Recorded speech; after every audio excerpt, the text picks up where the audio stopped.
esta semana, curiosamente, han desfilado por este salón de actos pues, otras poetas, desde Matilde Camus, la hija de Matilde Camus, que hemos conseguido escuchar su voz a través de la hija, fue una maravilla, un recital y desde luego muy emotivo. También estuvieron con nosotros Charo, Maribel, magníficas poetas también, y ambas pues, hablaban sobre la poesía, qué es la poesía, definiendo un poco ayer Matilde como la creación de la belleza es regalar belleza al mundo, decía Matilde. Charo y Maribel hablaban de que la palabra es lo primero, la palabra y el verbo. Y yo había elegido estas citas de Juan Ramón Jiménez, que curiosamente pues, tienen un vínculo con lo que comentaba Matilde, con lo que contaban Charo y Maribel. Inteligencia, dame el nombre exacto de las cosas, que por mí vayan los que no las conocen a las cosas. La poesía como forma de conocimiento, también conciencia mía de lo hermoso, decía Juan Ramón Jiménez. Esa conciencia íntima de la belleza, que es el título de esta charla. ¿Y por qué Juan Ramón? Pues nos lo va a decir mi padre, porque Juan Ramón. ¿A qué se debe esta elección? ¿Qué es Juan Ramón para ti? Pues muy sencillo. A que desde muy joven. Enciende abajo.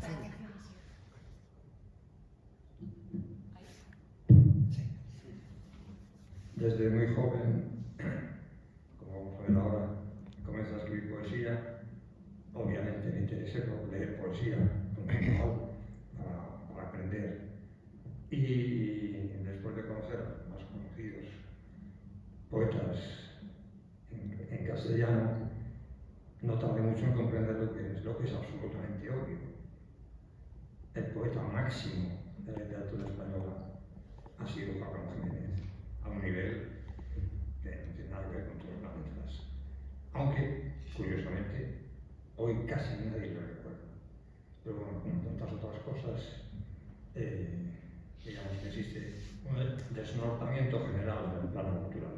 Juan Ramón Jiménez fue un hombre que estuvo en otra dimensión poética y que es realmente el poeta que a mí, vamos a decir, que más me ha marcado.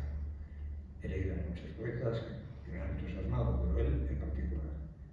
Y de hecho, bueno, pues en la Universidad de Barcelona, mi tesina y demás la hice sobre Juan Ramón Jiménez. O sea, de ahí viene mi pasión por Juan Ramón. Con el cual comparto, por cierto, entre paréntesis, la manía contra la G. Lo iba a decir, pero he preferido callarme. Claro que lo iba a decir eso.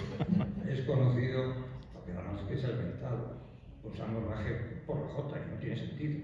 El sonido J es J, y Jiménez es con J, no hay ninguna duda, no con G, como se suele escribir. Entonces, bueno, él sabe verlo contra eso, yo lo hago sistemáticamente con la G y con otras letras, con la C y la K, etcétera, etcétera.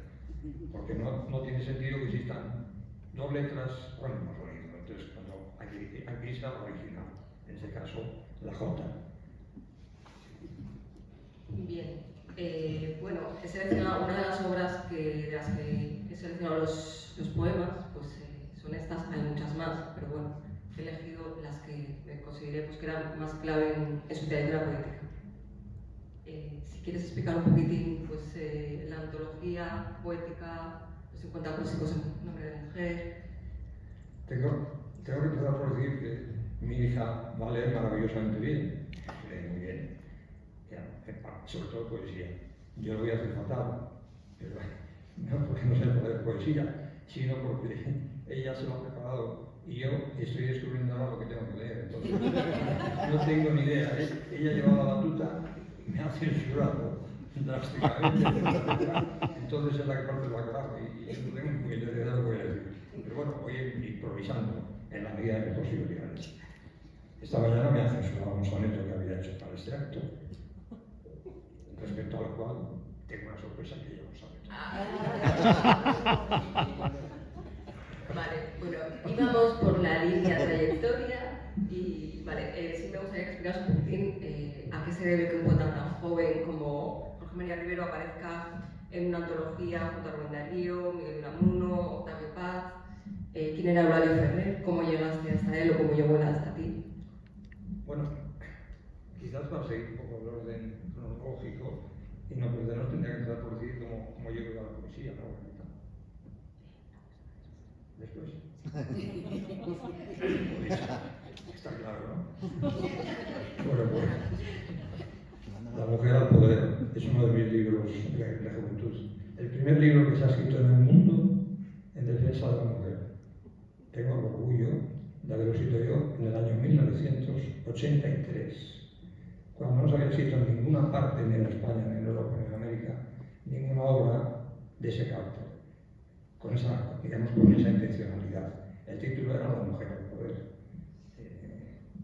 Y después, pues, evidentemente, esa corriente que Jesús Hermida, el famoso presentador de televisión, hizo un programa con ese título, en el cual pues, reconoció que yo había ido pues, montones de años por delante en ese sentido, ¿no? En esa dirección que había tomado la sociedad.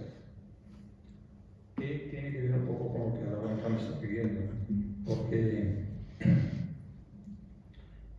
tuve muy buena amistad con Eulalia Ferrer, un cántabro emigrado desde muy joven a América, completamente a México, y que llegó a crear un imperio cultural, concretamente en el ámbito de la comunicación.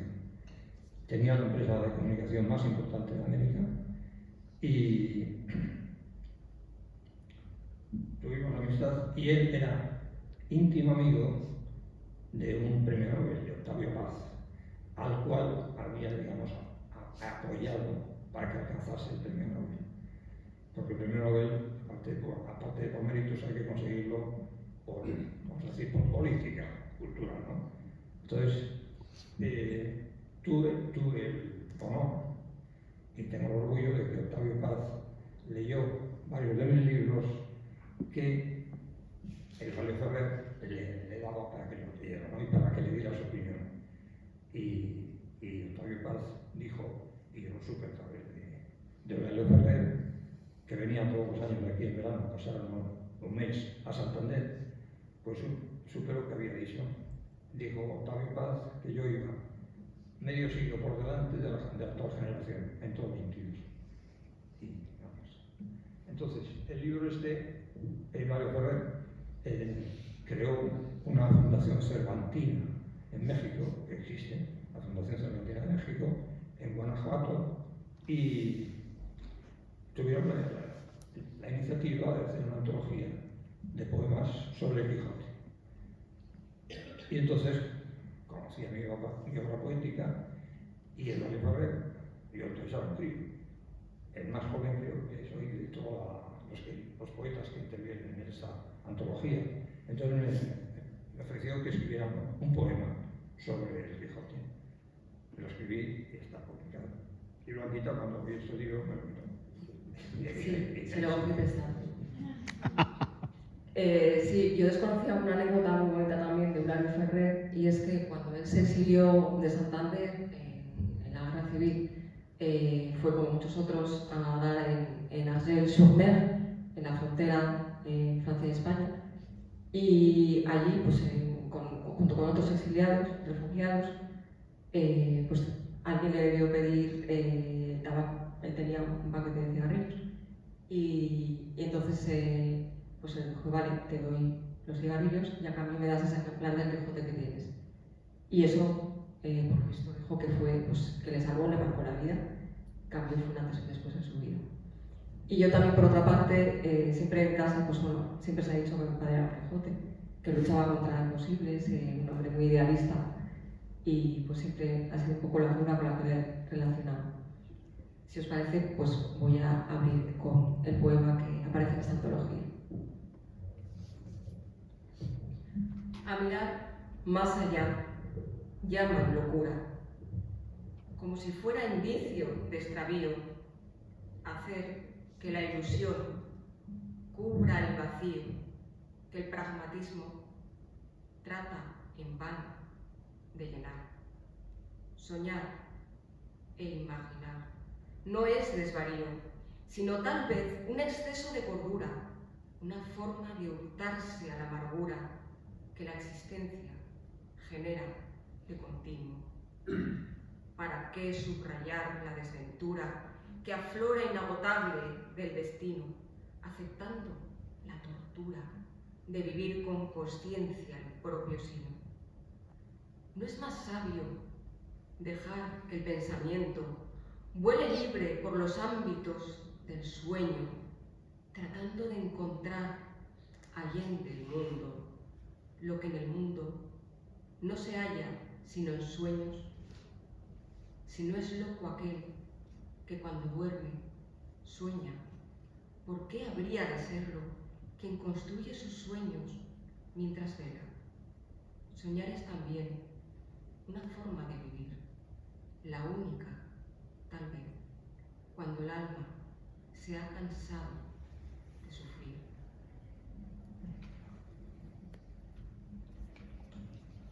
Ahora sí, vamos a ver un poquito de forma más ordenada la trayectoria. La primera etapa, que yo diría que es pues, bueno, un tono bastante romántico, neorromántico y simbolista, pues esa etapa que abarca esos años de la adolescencia y de sus primeros amores. Y a mí sí que me trae muchos ecos de Becker, de Antonio Machado. Ahora sí que puedes explicar cuál es el detonante de esa primera etapa de la poesía. Sí, eso no lo había apuntado yo aquí en esta chuleta que porque es importante. Yo, bueno, todavía no toca cómo llegué yo a la poesía, pero eso viene después porque es claro. Sí, entonces, bueno, el hecho es que, esto sí no lo vamos a dejar de decir, en un 2 de diciembre del año 1962, algo así, o sea, hace 2 de diciembre de 1962, en Barcelona, yo vivía entonces, me he formado hay que decirlo, me he formado en Cataluña, entonces soy castellano, originario somos castellanos,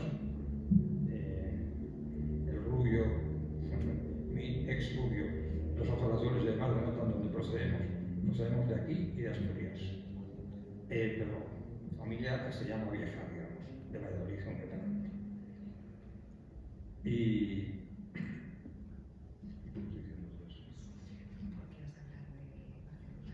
sí. Y después de haber vivido en Valladolid, mi familia emigró a Barcelona. El hecho es que yo entonces tenía pues 17 años, yo tenía 16. Y ese día, 2 de diciembre, se celebraba un concierto en el Palau de la Música de Barcelona, en el cual un pianista muy conocido entonces, que yo no sé si vive ya, Bela Siki, creo que era polaco, pues iba a interpretar obras básicamente de Chopin. Y a ese concierto fuimos varios amigos con una niña con nosotros, o sea, de nuestra edad, de 16 años o por ahí, pues con muchas expectativas de que íbamos a disfrutar ahí a lo grande, ¿no? Los otros amigos míos no eran muy sensibles, digamos, artísticamente y mucho menos musicalmente, y bueno, pues el asunto les preguntó. Pero nosotros somos, Blanca es nieta y yo hijo de una mujer que tenía un extraordinario talento artístico, musical, completamente musical, que tocó violín, piano, órgano, etcétera, etcétera, e incluso compuso música. O sea, una mujer con un talento musical extraordinario, obviamente que viene de muy atrás, de herencia genética, y eso es y ha sido clave en mi capacidad poética, porque no puedes ser poeta si no eres músico. O sea, si la poesía no es música, no es nada, a mi juicio. Entonces, bueno, pues fui a ese concierto con esta niña que se llamaba Elsa Carbonell, hija de padre catalán y madre alemana. Bueno, y yo le dije, cuando llegue algún momento así que la música sea extraordinariamente emotiva o que transmita ciertas cosas que te ponen la piel de gallina. Le dije, pero hay un codazo, le dije a esta niña. Y así sucedió. Bueno, total, que el codazo conllevó, ya lo estáis interpretando, un enamoramiento fulminante. Por ambas partes. Los críos, evidentemente, claro. Y a partir de ese momento, yo nací como poeta, realmente. O sea, tenía la capacidad, y había hecho versos, pero escribía versos, pero no era poeta. A partir de ese momento lo fui. Y entonces empecé a escribir frenéticamente, como es mi costumbre, escribir. Tengo que hacer una leve corrección a mi querido y admirado Alejandro, que eso es un poco una cuestión, digamos, de vanidad intelectual. Y yo tengo escritos mucho más de 150 libros. Ah, pero ese es un error mío. Empecé. Es error mío. Mis hijos son todos amnésicos y todo lo que les he contado millones de veces no recuerdo nada absolutamente. Bueno, total, que tengo muchísimos más libros.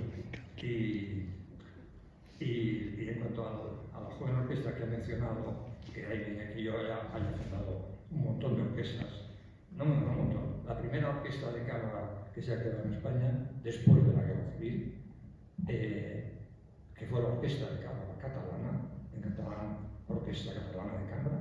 Esa orquesta la fundé yo, un castellano de Valladolid, en Barcelona, con músicos catalanes. Y a raíz de esa experiencia, que fue preciosa, y donde conocí a su madre, que ya es violinista, no trabaja, y fue la concertina de esa orquesta, ¿no? Entonces ahí la conocí y nos enamoramos. Entonces,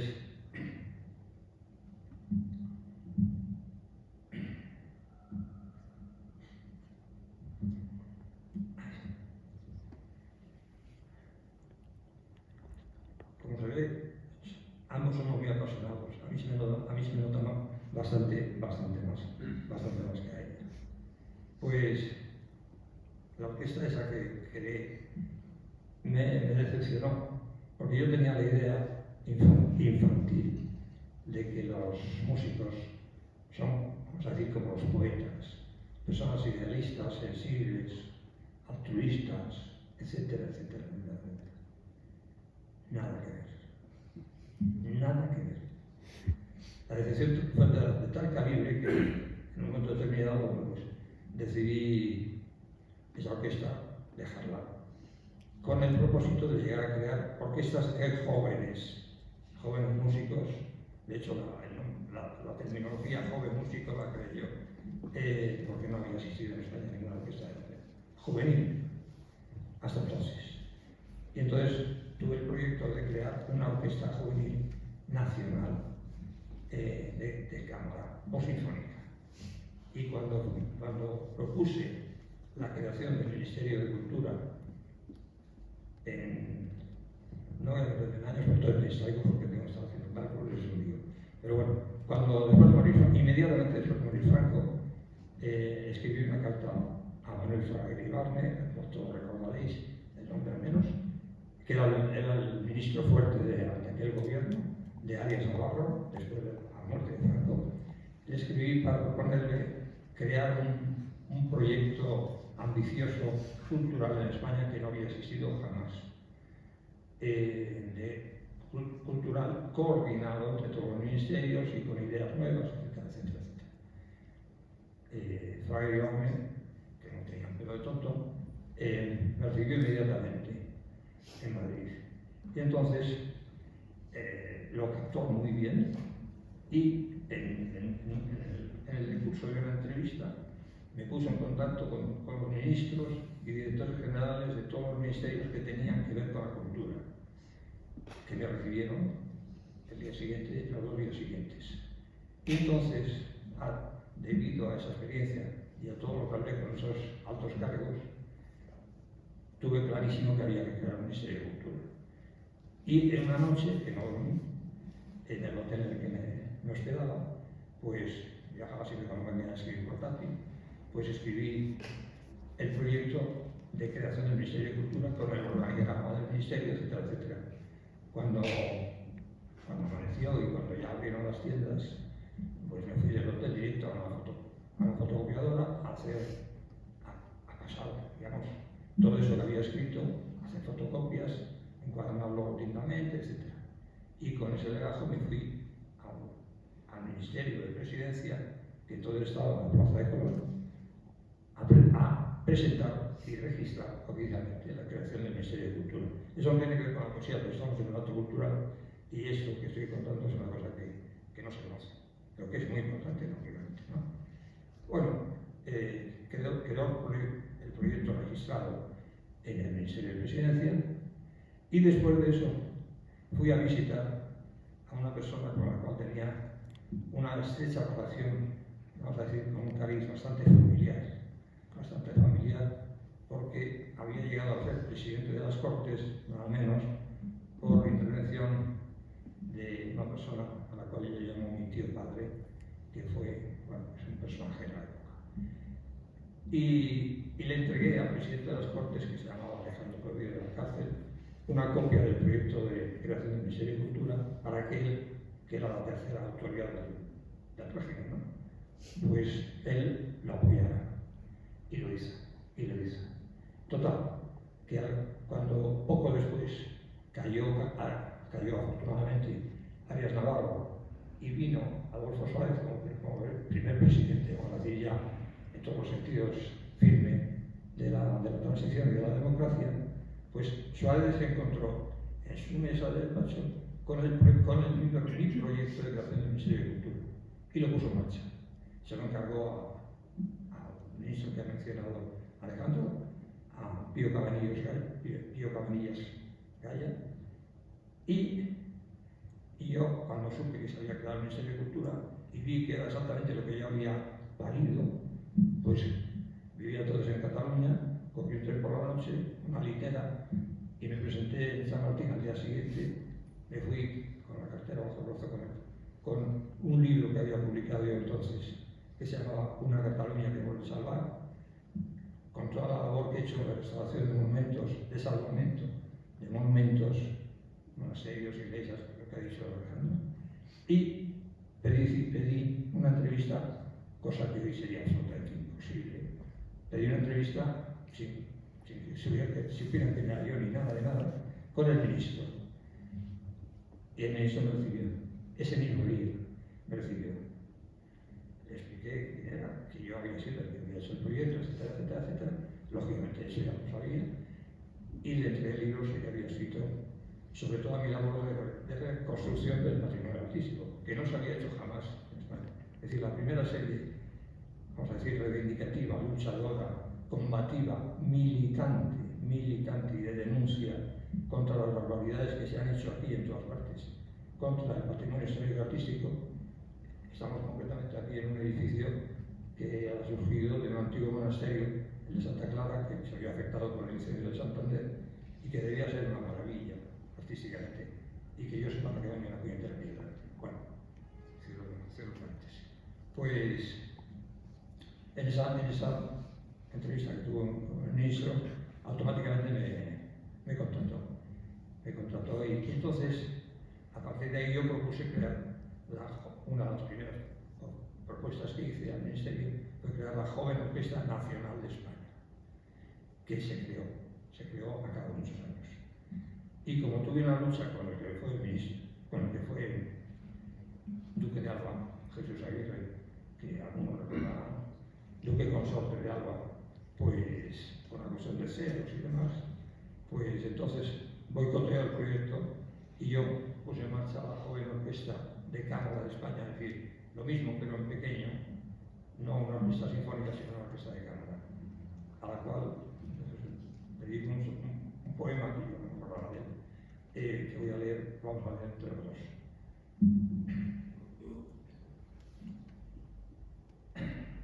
A la Joven Orquesta de Cámara de España.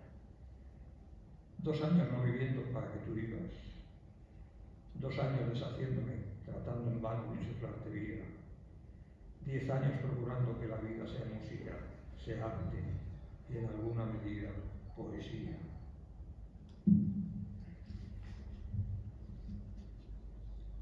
Pero al mundo la música le aturde, la poesía era compleja. Son artes decadentes, cosas viejas, contra las que urde una tupida red de diferencia, cuando no de hostilidad.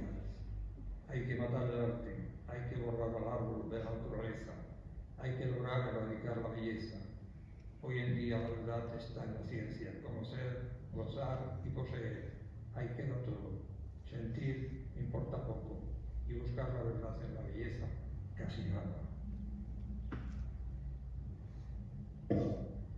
La vida es un anhelo de riqueza, un ansia, una exigencia, al punto que saciada, insatisfecha.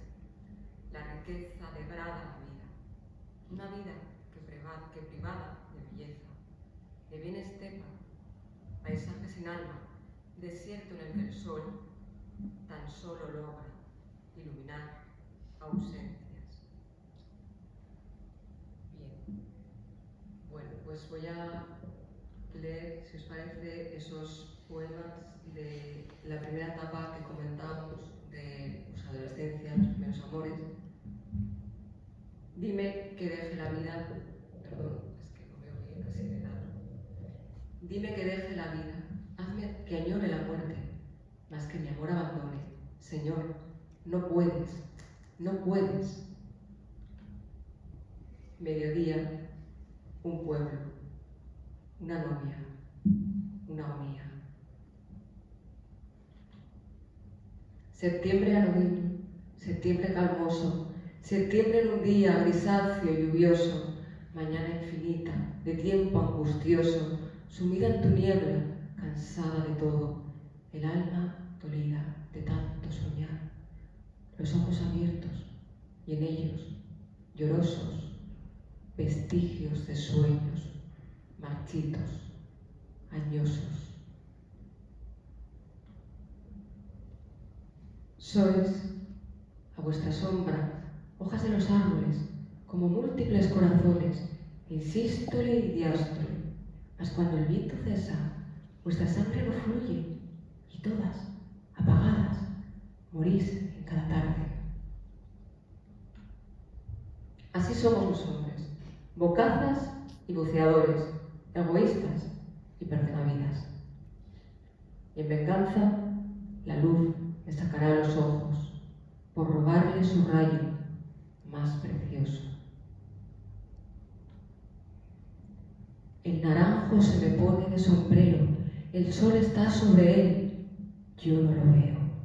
El naranjo acrisola la luz que roba del cielo.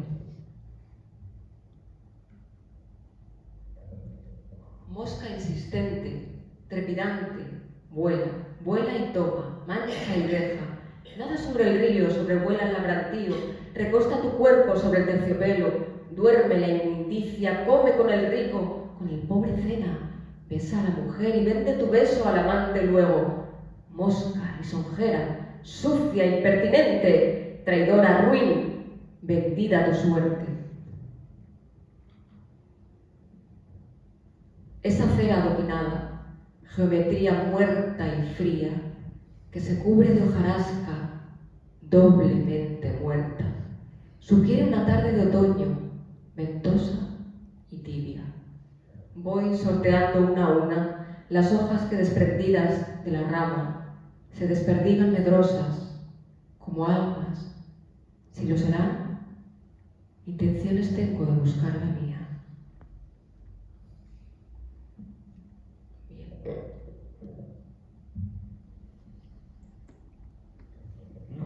No lo he dicho antes, y es injusto, porque ha mencionado a Juan Ramón Jiménez, pero mi maestro, el que me ha enseñado a mí a escribir, realmente fue el extraordinario don Ramón María del Valle Inclán. Yo me inicié en mi juventud trabajando ya no voy a decir cómo, en la empresa en la que yo trabajaba en Barcelona, porque a los 15 años me tuve que poner a trabajar y tuve que abandonar los estudios debido a la situación familiar crítica en la que nos encontrábamos, y yo era el segundo en edad en familia. Pues trabajé en una empresa de Barcelona que se llamaba Harry Walker, y esa era una empresa, vamos a decir, bastante pionera había muchísimos empleados y habían creado una biblioteca bastante bien nutrida de obras completamente clásicas, de literatura clásica española, ¿no? Entonces, yo me forjé como escritor leyendo los libros que nos dejaban en esa empresa a los empleados. Y concretamente me centré especialísimamente en Juan Ramón Jiménez, que era un extraordinario escritor, y además fundamental. Uno de los versos que acaba de leer Blanca me lo ha recordado, porque ahí se ve claramente la huella que dejó el niño. Valle Inclán. Porque además comparto esto con Blanca y con Alejandro, y no sé por teatro. Y de hecho he escrito varias obras de teatro en sonetos, que eso no había hecho nunca.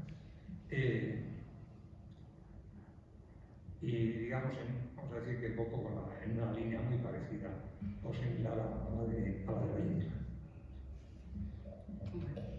Pues esta segunda etapa, ya de madurez, aparecen pues, símbolos como el sueño, el árbol, que ha aparecido tímidamente en esa primera etapa. En la segunda ya es un símbolo recurrente.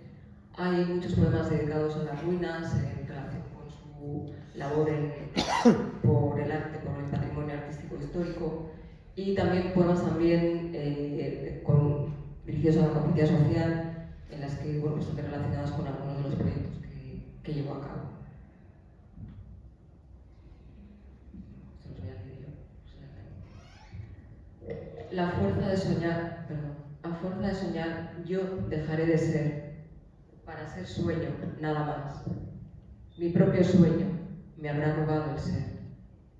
No me mueve a lamento el soñar lo que no soy, sino lo que seré, un sueño no realizado. Quizás entonces, cuando solo sea sueño, al no poder soñar, seré ser totalmente. Conviene talar de vez en cuando las ramas secas de los sueños secos que no dejan al árbol crecer. Bueno, ahí pues, un poco el tema del sueño, que aparecía ya con el poema Quijote, con el tema de la naturaleza y los árboles, ¿no? Como una flor a la que el viento pétalo a pétalo roba el aliento, así soy yo.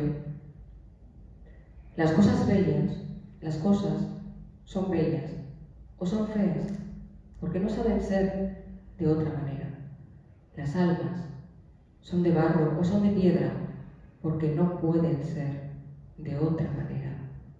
¿Por qué estoy escribiendo? ¿Por qué me creo un dios o un poeta? Escribo porque no sé ser ni hacer de otra manera. Bueno, este es uno de mis favoritos, pero bueno, de los más duros. La más cruda soledad que siento es la soledad del pensamiento. Y esta pues, es una etapa bastante existencialista, como estáis viendo. Creo en la sincronía perfecta de las cosas. No hay tregua. Me reclaman el tiempo y la inercia. ¿Acaso sienten las piedras? En todo silencio posible, palpita existencia. Da la una. Déjame, Juan Ramón, que me asome contigo. También quiero ver qué tiene el parque. Bueno, esta sí que me gustaría que nos explicaras un poquitín cuál es por qué escribiste Las nueces, el moncayo, ligeramente las 20 nueces que plantaste en un balcón. O lo haré primero. Vale. 20 nogales, 20 nueces del moncayo, sembradas a la grupa de un balcón de este Madrid contaminado. 20 nueces, ingenuamente sembradas en un cajón vacío, en el 5º aniversario de un amor cuyo destino también sembró en precario. 20 nueces que al mes son 20 árboles, 20 ofrendas vegetales que mi amor pone a tus pies. Los árboles son otra de mis pasiones que más o menos he contagiado a todos mis hijos. Entonces me he dedicado toda mi vida a plantar árboles a destajo, todos los que he podido, sea con semilla, o sea trasplantando, o sea lo que sea. Y he plantado sin exagerar, más de 100 miles de árboles. Entonces, el árbol está en mi poesía omnipresente, pues porque realmente yo he vivido pegado a los árboles y sintiendo, pues eso, que el árbol es algo para el hombre lo más cercano que creo que hemos tenido, aparte del mar, que esa es otra historia, pero en la tierra el árbol ha sido nuestro amigo, nuestro compañero, el que nos ha dado casi todo, ¿no? Entonces, o sea que hablo de los árboles en la poesía porque los llevamos dentro, profundamente dentro. Árboles somos, pero árboles que miran hacia el suelo, buscando aquí en la tierra lo que no pueden hallar, mirando el cielo. Bueno, ya que se conjugan los árboles, la madera y la música, las tres pasiones. Tengo el alma llena de nudos, como una madera vieja. Entre música y poesía se me descubren las vetas. El poema de la Joven Orquesta. ¿Ya lo hemos leído? Lo he leído. Y acabo con esta etapa, con este último poema, no sé, creo que lo voy a leer escrito. He de vivir aunque me parta el alma al intentarlo. He de vivir aun cuando estoy cansado. He de vivir como hombre, como roca o como árbol. Que poco importa el cómo, si no existe ni un porqué, ni un cuándo. He de vivir, y he de ser, y conseguir que aunque todo mi cuerpo sea una herida, nadie al mirarme alcance a descubrirlo. He de vivir sin dolerme, aunque dolido, y pues no consigo ser, resignarme a soñar lo que no he sido. También tengo que hacer una observación en este poema. Mi vida no se entiende si no se sabe que yo tuve una enfermedad fruto de una negligencia médica a los 8 años, 8 o 9 años. Una enfermedad que era fiebre reumática, se llamaba normalmente, ¿no? O sea, una amigdalitis que se complica, que se infecta severamente y que acarrea una infección en el corazón y que te deja el corazón enfermo para toda la vida.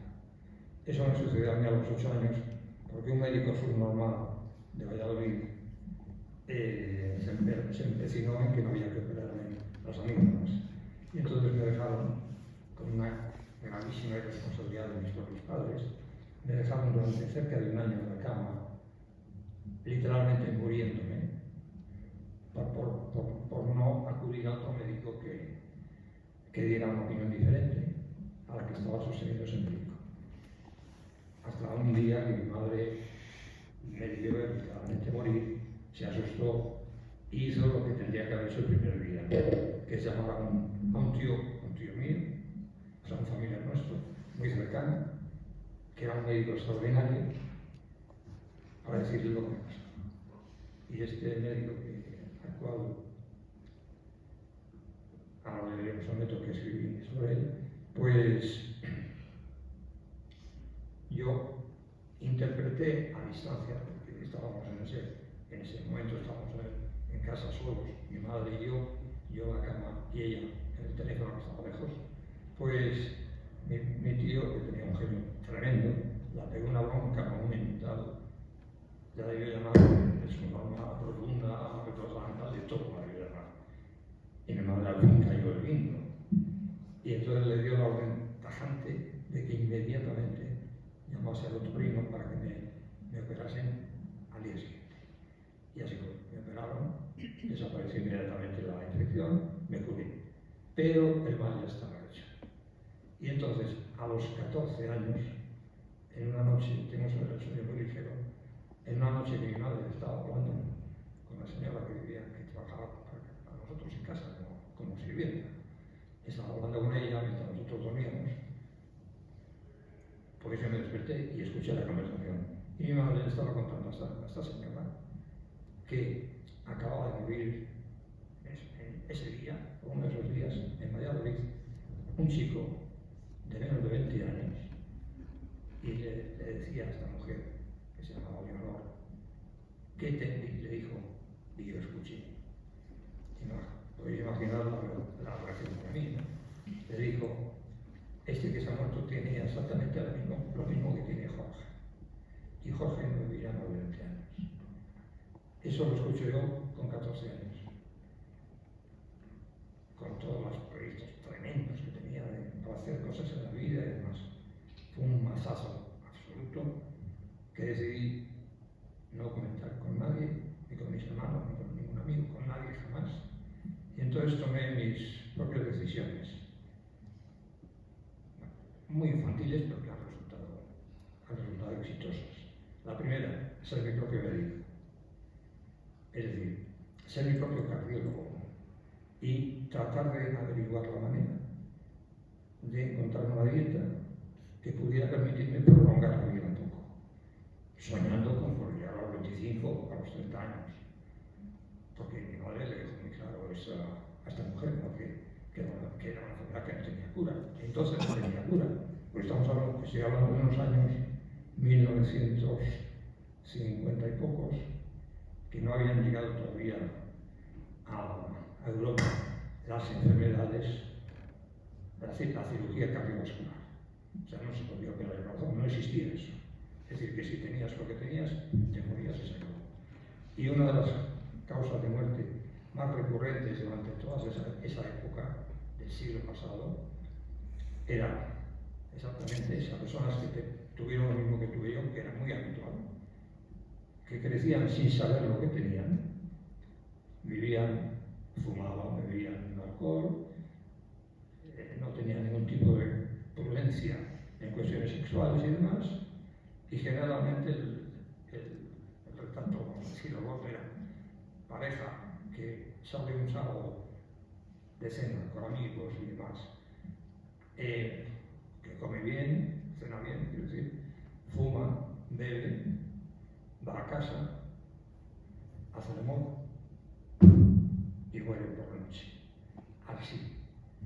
Miles y miles y miles y miles y miles de personas, no sé, porque como yo estaba afectado por ese problema y me he preocupado por saber más sobre ello, pues he visto que era una cosa que era extraordinariamente común y que yo pude evitar gracias a que escuché esa conversación y tomé las medidas oportunas, que fue eso, cuidar mi dieta absolutamente.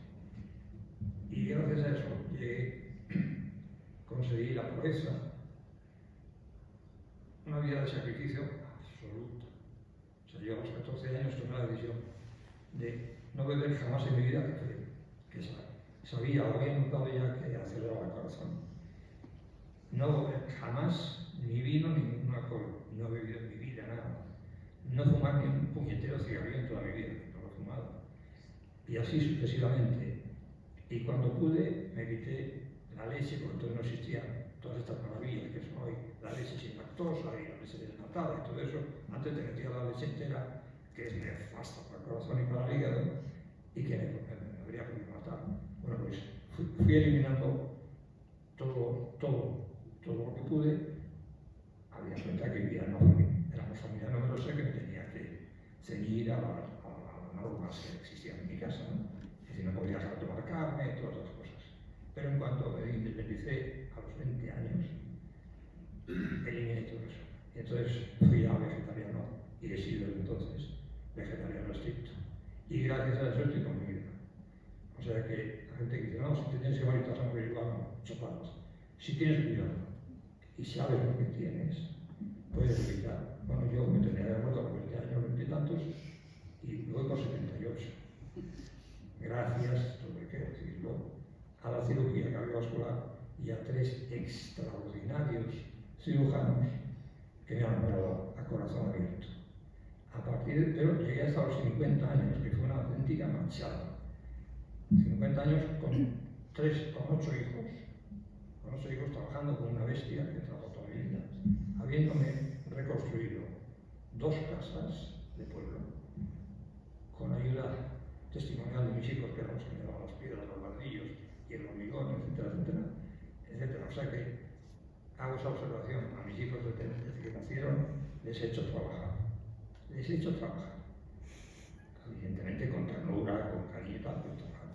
O sea, me han visto a mí trabajar siempre, pero ellos han trabajado conmigo. Y a todos ellos les ha sido extraordinariamente útil, porque ellos han seguido ya y son personas serias, muy trabajadoras, que hacen de todo y que nada les asusta.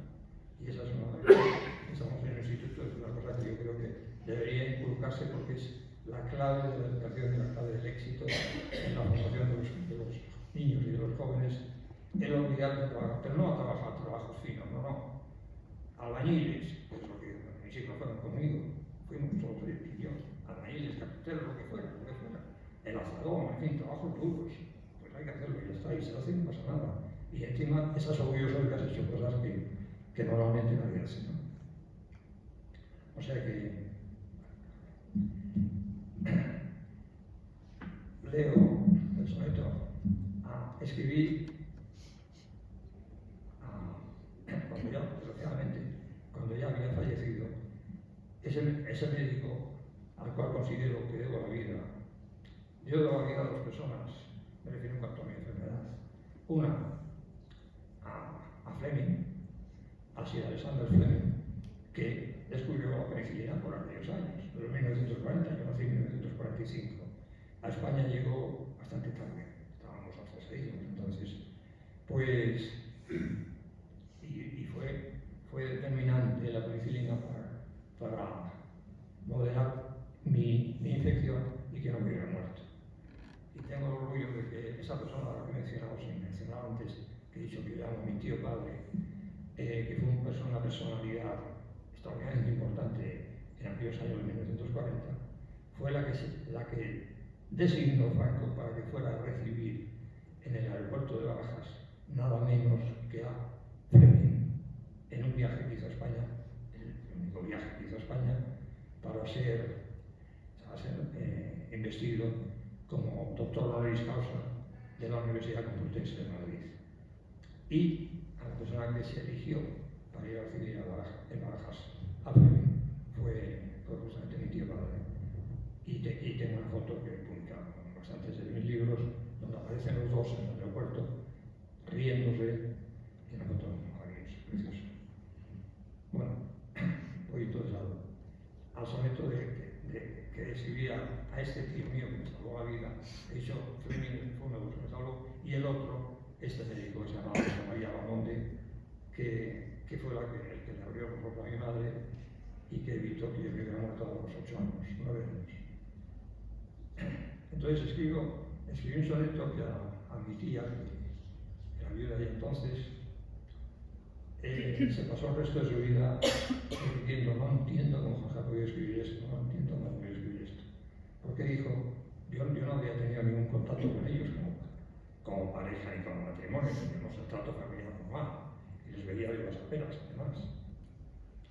Entonces, pues cuando murió su marido, mi tío, pues escribí ese soneto. Y se hacía cruces y dice: sí, es como si hubiera sido yo. Yo no podía saber todo esto. Y bueno, pues salió. Y lo que escribí fue esto. Lo leeré fatal porque todas esas cosas, todo esto que está leyendo Blanca, yo hace siglos que no lo leo, evidentemente, no lo he vuelto a leer, vamos. Entonces, han hecho cosas nuevas que a medida que va leyendo voy recordando, lógicamente, ¿no? Entonces escribo como si fuera mi tía. De hecho, en el pie que he puesto solamente dice: mi tía Angelines, añorando a su esposo José María Martínez de Monte, fallecido hace muchos años. Qué lejos ha quedado ya aquel día en que infeliz pensé que te marchabas, pues aunque yo creí que me dejabas, fundido estás a mí, José María.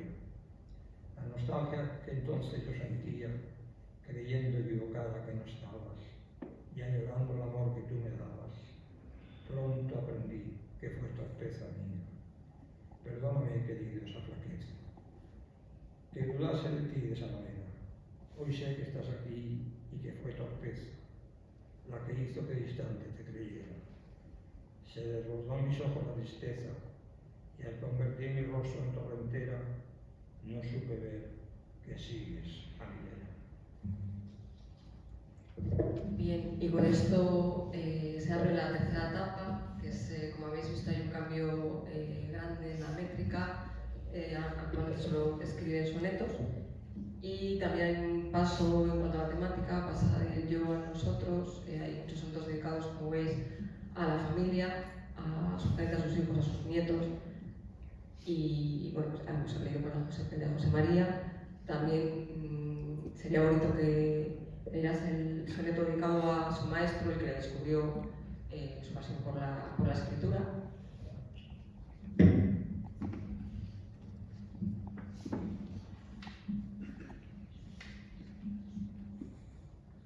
Sí, porque el responsable de todo esto pues, fue un jesuita. Yo soy alumno de jesuitas, creo que se me nota bastante. Y no ideológicamente, pero el estilo lo tengo. Eso quise ser jesuita en mi niñez. Bueno, pues a los 14 años, cuando yo hacía quinto de bachillerato, yo sí, fui alumno durante 8 años del Colegio San José de Valladolid, que era entonces, en aquella época, pues sin lugar a dudas el colegio puntero de todos los, digamos, internos, al cual iban como internos alumnos de todo tipo, del Vasco, de Italia, de Asturias, de todas partes. Era un muy buen colegio, un extraordinario colegio, que hoy no es ni la sombra de lo que fue. Y tuvieron la idea de crear una asignatura que no era, es decir, habitual, que era redacción, enseñar a los niños, a los jóvenes de esa edad a escribir, a redactar. Y pusieron al frente de esa asignatura a un jesuita, un maestrillo, se llamaba, eran jesuitas muy jóvenes, pero gente de mucha valía, ¿no? Y muy cultos. Y entonces, pues, todas las semanas hacíamos redacciones, y este profesor, que todavía vive, yo he dejado detrás a una multitud de personas importantísimas que han fallecido y que tuve el honor y el privilegio de ser amigo suyo, como lo menciona el caso de Eulalio Ferrer, del ministro Pío Cabanillas,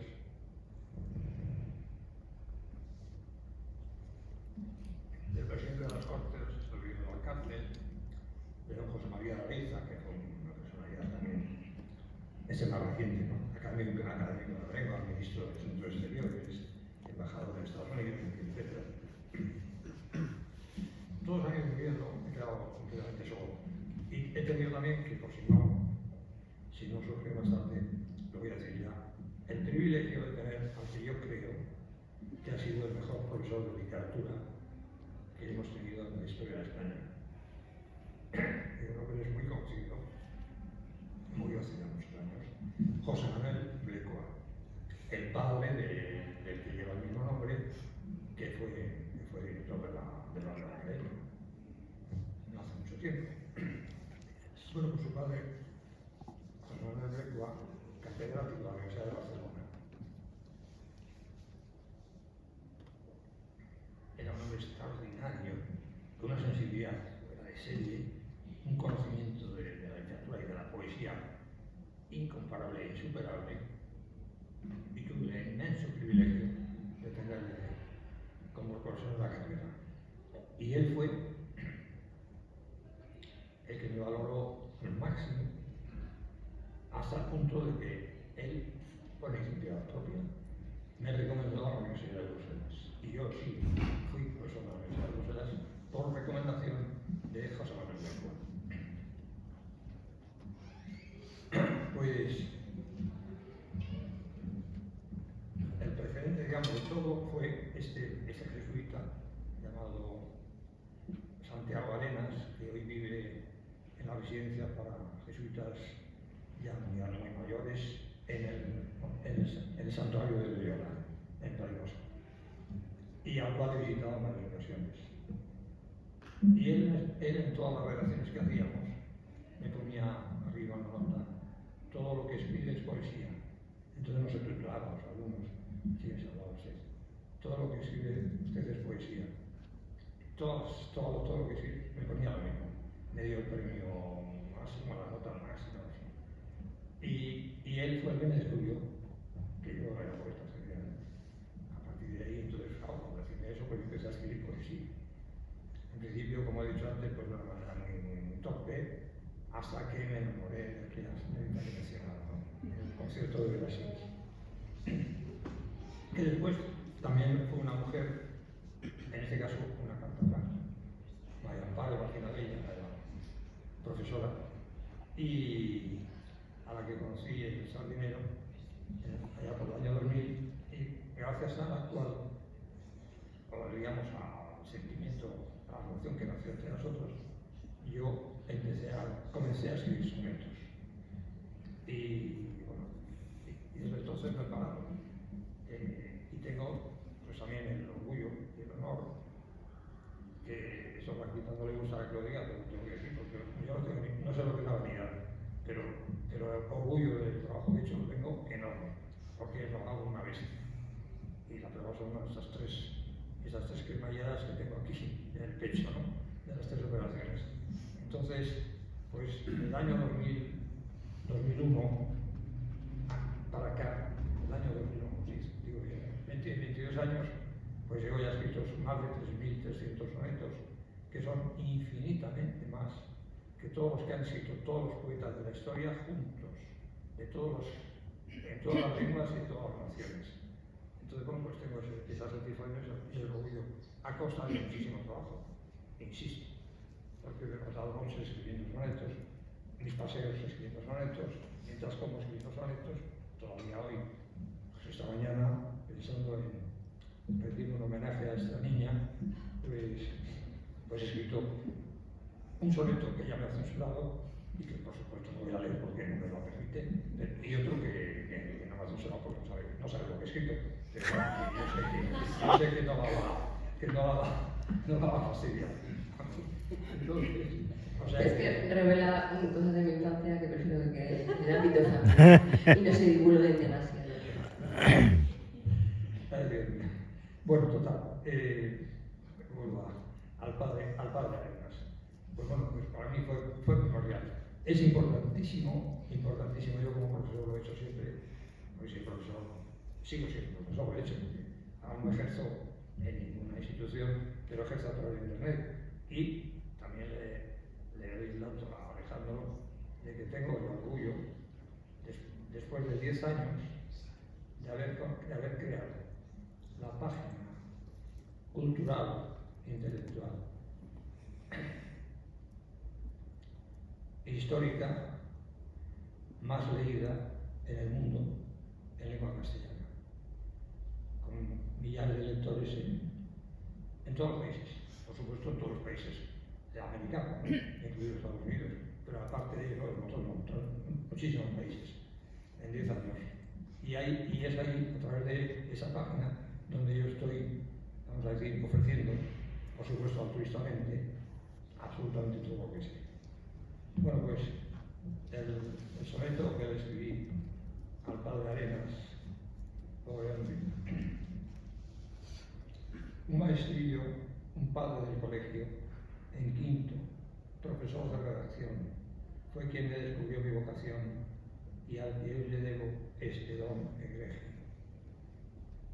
Vaya rima que busqué en Éxodo, es una rima para volverse loco, pero no hay palabras. Y había conseguido más. Qué enorme e infrecuente privilegio recibir de un maestro tal lección, fruto de su cultura, su visión y de su intuición, gran florilegio. El padre Arenas me hizo a mi poeta, al descubrir que cuanto yo escribía, ya en mi niñez, anónima y discreta, no era prosa, era poesía. Y él, como hombre culto, mendesteta, en cada redacción me lo decía, arriba en una esquina del papel. Bendito seas, noble padre Arenas, que de mi yermo has hecho tal vergel. Vamos acabando ya porque es la hora y me imagino que todos queremos bueno, pues ya cerrar la jornada, ¿no? Y sí que me gustaría que leyeras un soneto.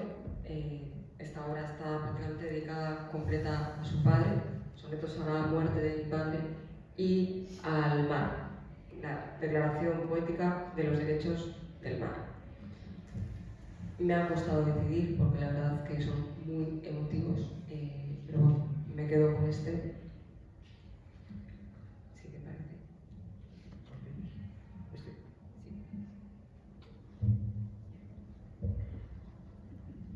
Sí, mi padre se murió en Barcelona, que era donde vivía, y yo estaba en Santander.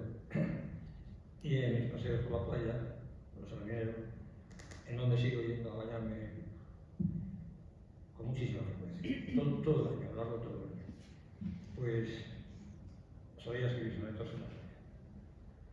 Se acaban ya tus días, padre mío, terminan ya con ellos sus pesares, tus últimos tropiezos y altares, en este que va a ser tu último estío.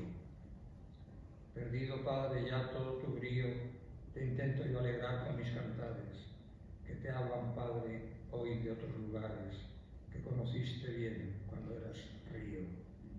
Hoy eres solamente tú, ribero, que ves pasar inmóvil la corriente, pero ayer fuiste cauce y aguacero, y ejerciste por ende de torrente, fluiste torrencial, amén de fiero, y así vives aún, padre, en mi mente.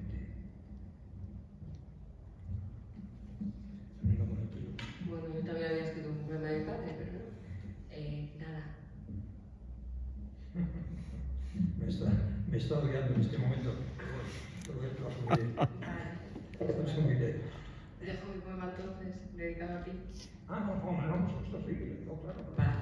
Nada, son 4 versos realmente, cogiendo un poco esa simbología que iba apareciendo a lo largo de su poesía y dando un poco también su estilo.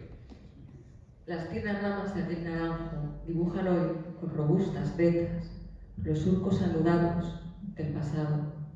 Ni el viento ni el hombre pudieron arrancar de sus hojas la verdad, y señero cobija los sueños del pájaro y la mar.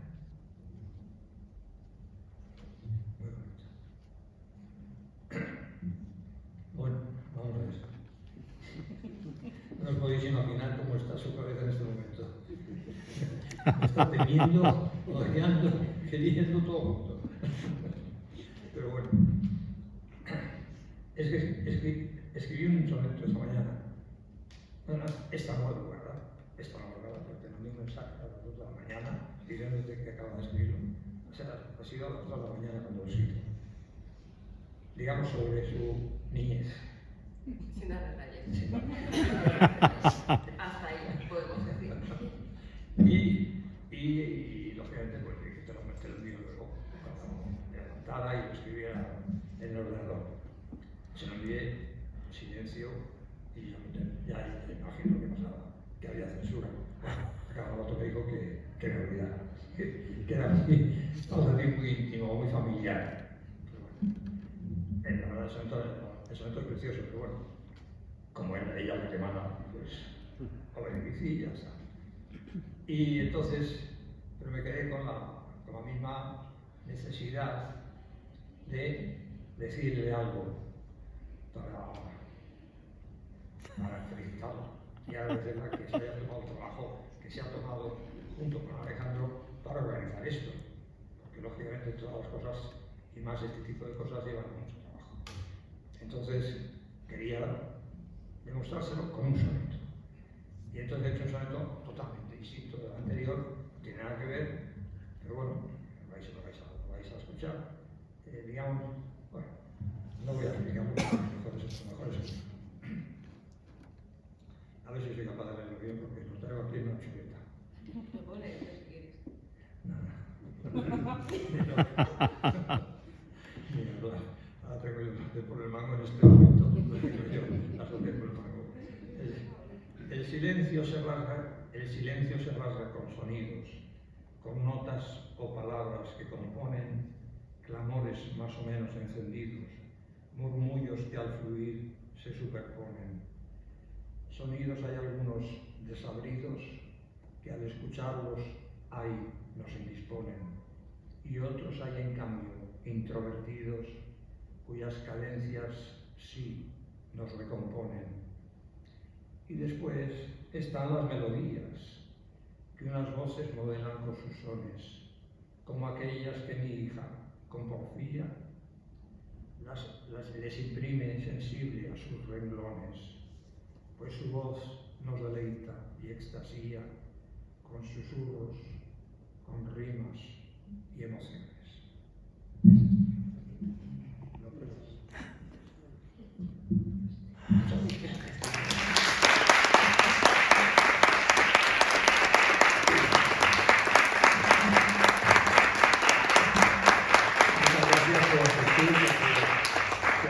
Si alguien me diría, acuda algo, una poesía, es un milagro, un auténtico milagro. Entonces, esto es un milagro. Y no hablo como tal.